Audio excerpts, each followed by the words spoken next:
Kasus tanah yang melibatkan bos mafia telah menggemparkan.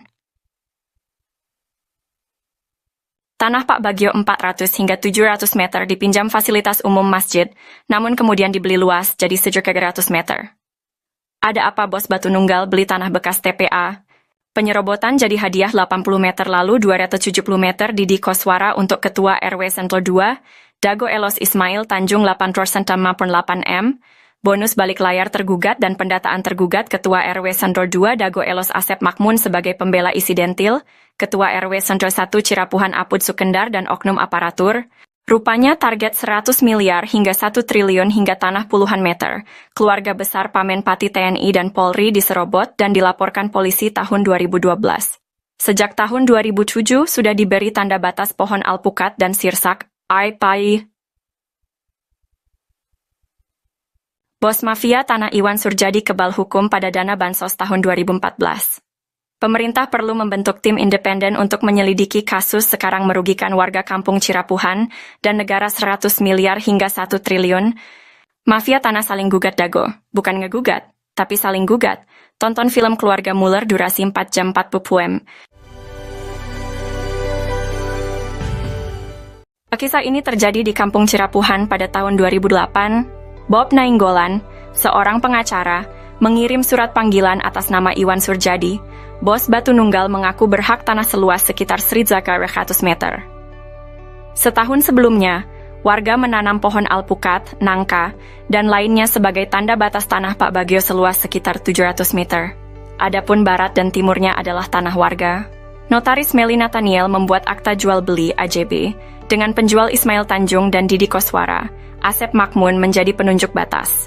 Setelahnya sertifikat terbit atas nama penjual. Ini gratifikasi. AC. Kemudian hari, Iwan Surjadi ternyata hanya seorang mafia tanah saling gugat. Ia memberi hadiah untuk oknum aparatur, juga Didi Koswara, Ismail Tanjung, Asep Makmun dan rekan sebagai pendata calon tergugat dan tergugat. Sertifikat tanah atas nama penjual muncul setelah AJB dibuat. Kesaksian dari Pak Ada, Paman Asep Makmun, Pak Unus, dan Pak Slamet juga mendukung hal ini. Menunjukkan Asep Makmun, Apud Sukendar, dan jaringan mafia telah berdusta. Lalu memberi peran Didi Koswara seolah tokoh tuan tanah pribumi sebagai tergugat.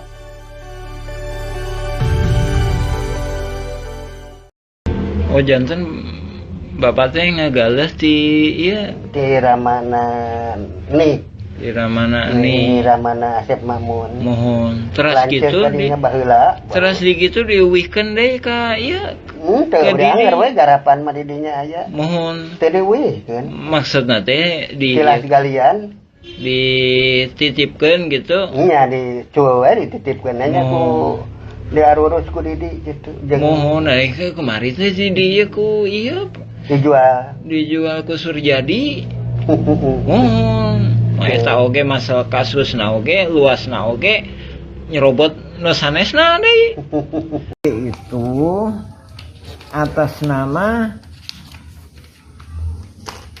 pembelinya itu Iwan Surjadi, penjualnya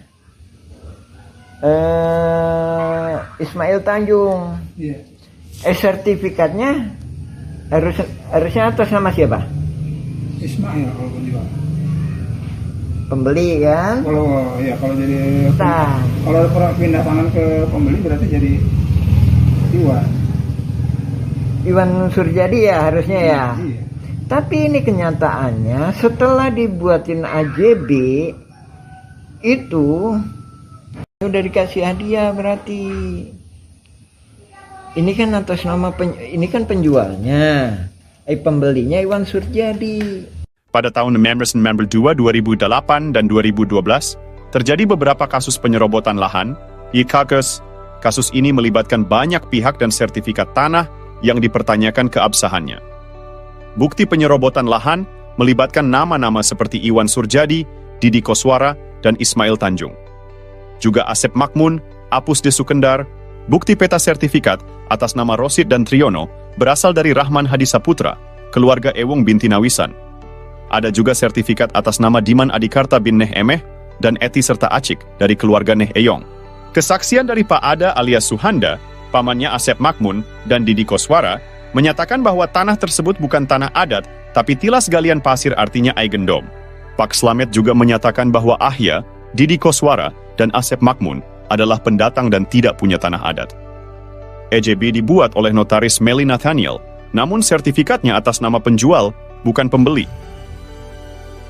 Diduga kuat Iwan Surjadi adalah oligarki mafia, tanah saling gugat tahun 2016. Maka, sertifikat atas nama Didi Koswara dan Ismail Tanjung, atau Iwan Surjadi seluas 8,6,8 meter dan 270 meter tidak sah. Wakaf masjid seluas sekitar 100 meter perlu ditinjau. Dan dukungan Ustadz Diki Sulaiman Sarjana Pendidikan perlu diperiksa. Oknum tokoh masyarakat, oknum aparatur diduga kuat mendukung gratifikasi. Yat,